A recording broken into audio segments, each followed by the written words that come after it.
Terima kasih Nurul Hidayah. Salam sejahtera dan salam sehati sejiwa. Bekalan minyak masak sama ada minyak dalam paket atau botol di Sabah masih mencukupi walaupun terdapat aduan tiada bekalan bahan itu di sisa tengah premis perniagaan di negeri ini.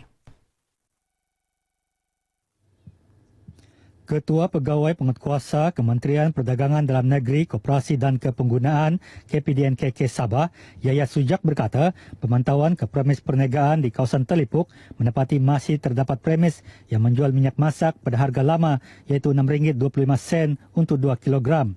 Mereka nampaknya lebih cenderung untuk membantu pengguna dengan menjual dengan stok lama dengan harga lama. Ini bukan arahan kami ya. Ini inisiatif yang diorang buat dan ini kami memang sangat menghargailah inisiatif ini.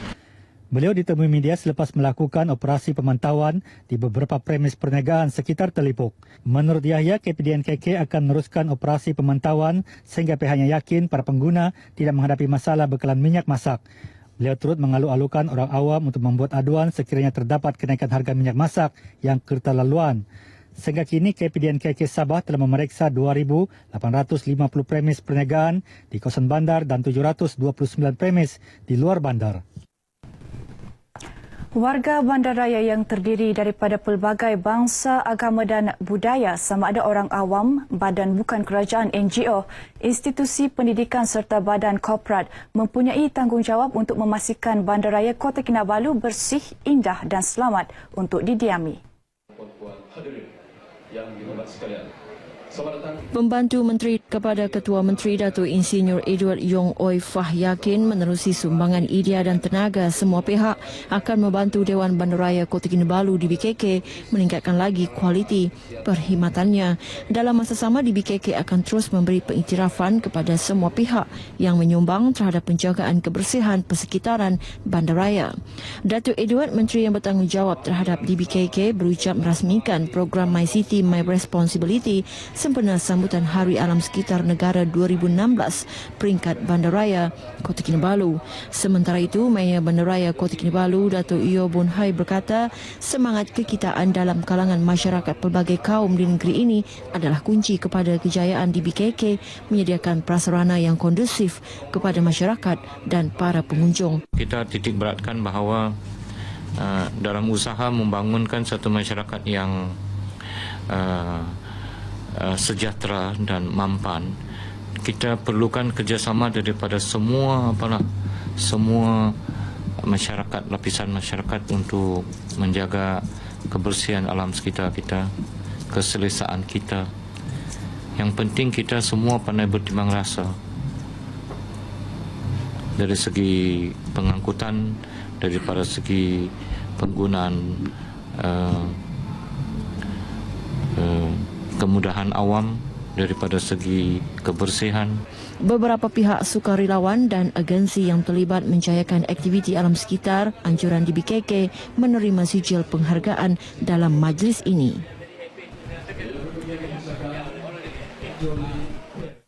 Kerajaan Persekutuan melalui Kementerian Perdagangan Antarabangsa dan Industri MITI dengan sokongan agensi di bawah kerajaan negeri sentiasa membantu dan menyokong perusahaan kecil dan sederhana PKS untuk terus maju, seterusnya meningkatkan pertumbuhan ekonomi negara.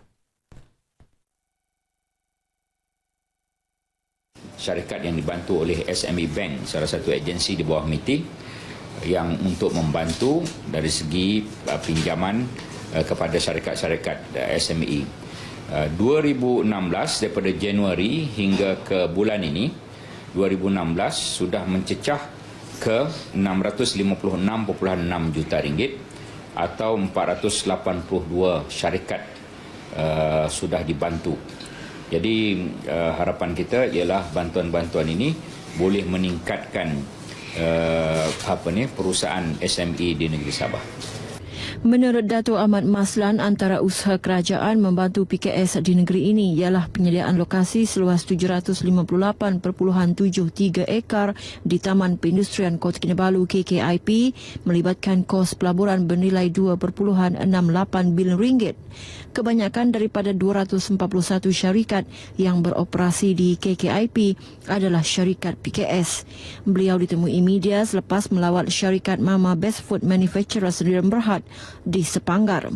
Sementara itu, pengarah urusan syarikat berkenaan Datin Haji Rozila Abdullah berkata sokongan berterusan MITI dan SME Corp banyak membantu operasi syarikatnya untuk berkembang. Syarikat kami telah pun menerima geran pada tahun 2013 iaitu sebanyak 350,000 untuk tujuan renovation dan juga pembelian mesin. Dan begitu juga di bawah MITI, syarikat ini selalu mendapat peluang untuk dibawa ke expo-expo antarabangsa untuk pendedahan.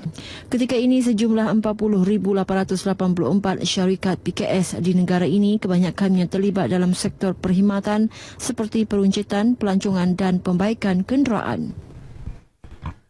Program Karnival Demi Negara Semangat Padu Anjuran Jabatan Perpaduan Negara dan Integrasi Nasional JPNIN mampu mengeratkan lagi perpaduan kaum di negara ini.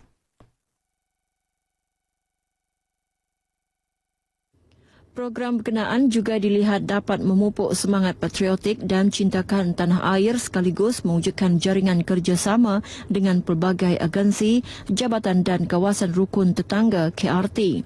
Menurut Timbalan Menteri Perusahaan, Peladangan dan Komoditi Datuk Haji Nasrun Datuk Mansur, program itu membantu melahirkan semangat muhibah dan kerja secara berpasukan dalam kalangan warga JPNIN, ahli KRT dan penduduk kampung. Amat baik untuk sepatutnya diadakan di seluruh daerah di Sabah lah. Ya. Dia memupuk perpaduan di antara rakyat yang berbilang kaum. Ya. Dan memang kita faham, kita tahu bahawa di negara kita khasnya di Sabah ini terlalu banyak etnik ya, yang mempunyai budaya berbeza-beza, kepercayaan agama, kebudayaan yang berbeza-beza. Maka memang amat sesuai sekali lah diadakan program-program seperti ini di mana Jabatan Perpaduan Negara dan Integrasi Nasional datang turun ke Padang untuk memastikan bahawa rakyat itu dapat bersatu, dapat bersama-sama di dalam satu program ya, untuk mewujudkan perpaduan. Beliau ditemui pemberita selepas merasmikan program Karnival Demi Negara Semangat Padu di Dewan Seri Kunak. Jelas Datuk Nasrun, perpaduan yang kukuh antara rakyat mampu menjana kejayaan dan kemakmuran negara. Sementara itu, pengarah JPNIN Sabah Delin Liat Blaun berkata, program ini juga membantu menerapkan nilai-nilai kasih sayang terhadap negara selain menggalakkan integrasi nasional dan semangat setiakawan di negeri ini. Francisca Juingki dari Zon Sandakan muncul juara bintang Sandakan FM edisi 2016 apabila menewaskan 8 peserta lain dalam pertandingan itu yang berlangsung di Padang Bandaran Sandakan.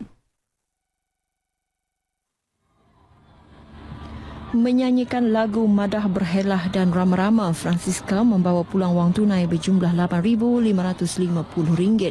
Manakala naib johan menjadi milik Muhammad Dini Yusof Latif dari Zon Beluran dan Nurul Fahah Wahida juga dari Zon Sandakan di tempat ketiga. Mereka masing-masing menerima wang tunai RM7,000 dan RM4,200. 6 peserta lain menerima hadiah sagu hati.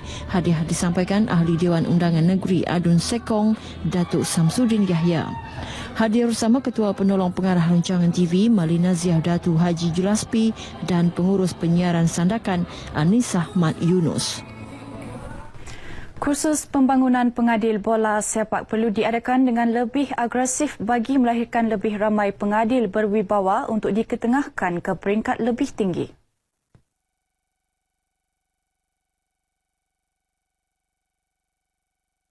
Sipil berkata senario pengadilan bersikap berat sebelah dalam sesuatu perlawanan menjejaskan kepercayaan pemain dan penyokong bola sepak. Menurutnya melalui kursus bukan sahaja melahirkan pengadil lebih beretika, malah boleh diketengahkan ke pertandingan Liga Safah atau Liga Perdana. Alejis berucap merasmikan penutupan penyampaian hadiah Karnival Pembangunan Bola Sepak 2016 di Tawau. Beliau turut memuji usaha Persatuan Bola Sepak Tawau Football Academy TFA yang merancangkan sukan bola sepak kerana berupaya mencungkil bakat-bakat muda sekaligus meneruskan kesinambungan kegemilangan sukan bola sepak di negeri ini.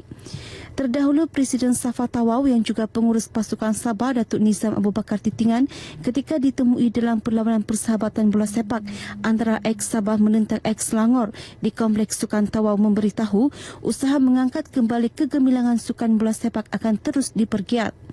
Perlawanan antara bekas-bekas pemain Sabah dan juga bekas-bekas pemain Selangor adalah bertujuan untuk memberi peluang kepada generasi muda yang ada pada hari ini tentang pemain-pemain yang mencipta nama di dalam bola sepak negara dan negeri Sabah. Jadi sebenarnya pemain-pemain ini adalah mereka yang pernah mencipta nama dan boleh menjadi role model kepada generasi-generasi muda, khususnya di daerah Tawau ini, untuk mereka dapat memberikan sebagai satu tarikan untuk mereka memperbaiki atau peminat kepada bola sepak lah. Dalam perlawanan ini, pasukan ex Sabah menewaskan ex Selangor dengan jaringan 6-5. Persatuan Karate Penampang mengekalkan gelaran juara keseluruhan 4 tahun berturut-turut apabila menjuarai kejohanan karate sekolah rendah peringkat negeri 2016 yang berlangsung di Dewan Kompleks Sukan Likas Kota Kinabalu. SKA Penampang yang diketuai jurulatihnya Gracie Tiwon mendominasi kejohanan ini dengan kutipan 13 pingat emas, 8 perak dan 14 gangsa. Saingan terdekat SKA Tawau hanya mampu di tempat kedua dengan kutipan 4 emas, 4 perak dan 9 gangsa. Manakala klub karate Kompleks Sukan Keningau di tangga ketiga dengan kutipan 3 emas, 1 perak dan 7 gangsa. Kejohanan tahunan anjuran Persatuan Karate Sabah ini antara lain bertujuan mencungkil bakat-bakat baharu untuk diketengahkan ke peringkat lebih tinggi. We doing this competition, kejohanan macam ini supaya kita mempertingkatkan lagi standard setiap daerah, klub di sekolah rendah, especially we start from the young one daripada sekolah rendah. Matlamat yang kita capai adalah untuk persediaan bagi atlet Sukma yang akan diadakan beberapa tahun lagi, 2 tahun lagi. Dan begitu juga untuk persediaan Saga yang akan diadakan tahun depan. Kejohanan 2 hari ini berjaya menarik hampir 400 penyertaan mewakili 24 pasukan dari seluruh negeri. Antara pasukan mengambil bahagian main dojo, SKA Tambunan, SKA Papar, SKA Tenom, Sitokai Sabah, Persatuan Karate Labuan, SKA Kota Kinabalu dan SKA Kota Belud. Baiklah saudara, paparan itu mengakhiri bahan berita dari Sabah hari ini. Kita kembali kepada Nurul Hidayah di Angkasa Puri.